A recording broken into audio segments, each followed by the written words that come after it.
have to understand where we're coming from. Suburban communities were zoning 3-acre lots, 5-acre lots, and it was pretty obvious what was going on here, folks.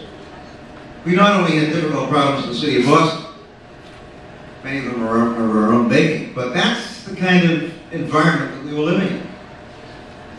And making it possible for people of moderate income to live in these suburban communities was absolutely essential. And requiring those communities to discharge what I think is an important obligation was absolutely essential. And you've got to understand, because in those days, this state, this country were racist, they were anti-Semitic.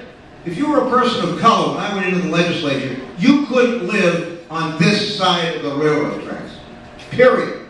When Kitty and I were at Brookline High School, there were 4 African-American kids and 5 Asian-American kids.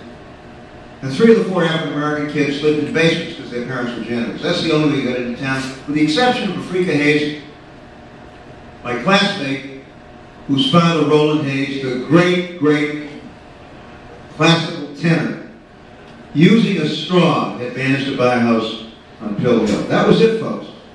That was it. The Asian-American kids were all the sons and daughters of folks that ran laundries and lived in the back of the store. That was the Commonwealth of Massachusetts when Kitty and I were kids in Brookline and growing up. You got to understand that that's what we were facing. And the work that we all did together, to try to ensure that every community in the state opened its doors to all of our citizens was very, very important, and it must continue.